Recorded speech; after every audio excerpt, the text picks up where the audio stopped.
kami selaku tim kuasa hukum dari Dr. Oki, ya, hari ini sebenarnya ingin bisa berjumpa dengan kuasa hukumnya RG.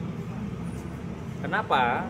Karena memang selama ini kami sudah mengamati, ya, sudah melihat sering sekali yang namanya Julianus ini memojokkan atau membangun opini publik.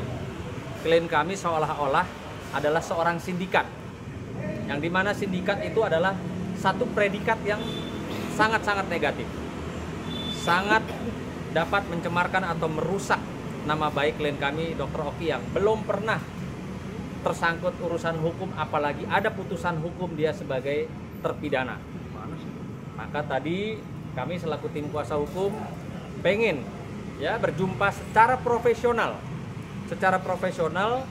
yang seharusnya kalau seorang pengacara berbicara, apalagi di hadapan teman-teman media, dia harusnya bisa menunjukkan bukti.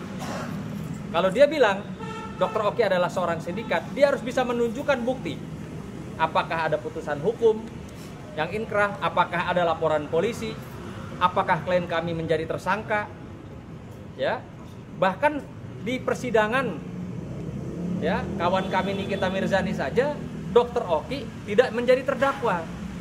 Artinya dia sudah membangun opini menjelekkan klien kami tanpa dasar. Kami perlu ingatkan bahwa kita sesama advokat itu tidak kebal hukum. Ketika dia menyampaikan ke hadapan publik dan tidak bisa, ya, membuktikan, maka akan ada upaya hukum dari pihak kami. Ya, teman-teman semua, bahwa hari ini sebenarnya kita lihat sangat ramai, ya. Karena hari ini puncaknya pemeriksaan namanya saksi korban.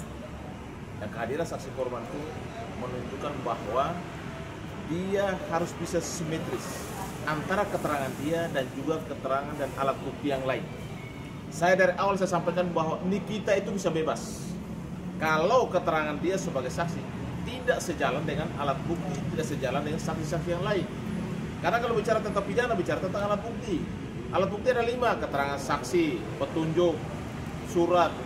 Kita juga ada keterangan dari para terdakwa, keterangan ahli. Nah, kalau itu tidak simetris, memang Nikita menjadi wajar untuk dibebaskan. Ini Nikita belum bersalah. Posisi dia itu masih terdakwa, tapi belum dinyatakan bersalah sebelum ada putusan pengadilan yang inkrah. Karena kalau ada putusan pengadilan Nikita bersalah, udah pasti ada upaya hukum banding dan seterusnya. Nah, saya di sini tadi Bang Sumno sudah sampaikan bahwa ada seorang advokat rekan kita berperilaku, berstatement seolah-olah dia lebih dari polisi, menyuruh polisi untuk tersangkakan orang. Kita advokat itu harus berbicara berdasarkan hukum advokat. Kalau advokat itu adalah memberikan nasihat hukum yang baik dan benar kepada klien, bukan memerintah, mengintervensi aparat penegak hukum yang lain seperti pihak kepolisian. Yang kedua lagi, sudah menebarkan fitnah. Dugaan kami adalah memberikan keterangan bohong kepada publik bahwa klien kami ini adalah seorang sindikat. Kata sindikat itu adalah kejahatan besar. Makanya kami minta hari ini kami datang nih.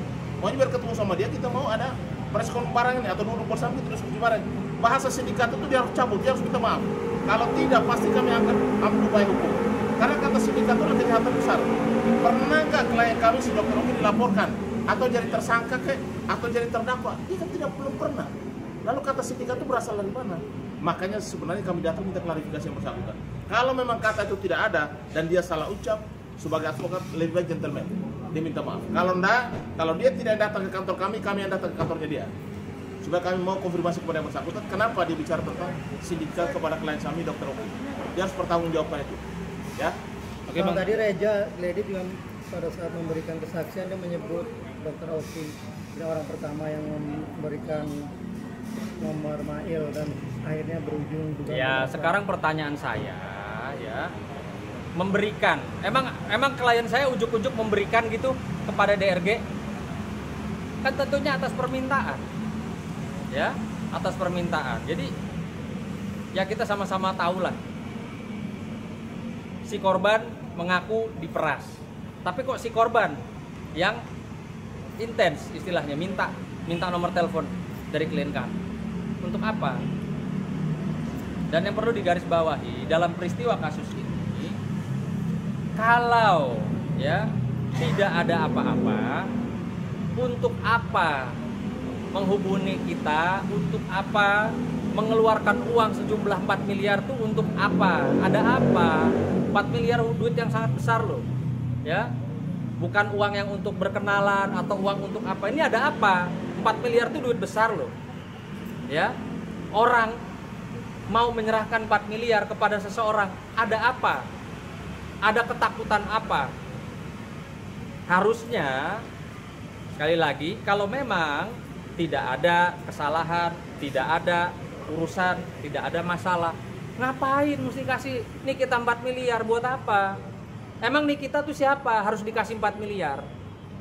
Pertanyaannya, ada apa sampai orang bersedia mengeluarkan 4 miliar ya untuk menyerahkan atau memberikan ke Nikita? Untuk apa? Ada apa?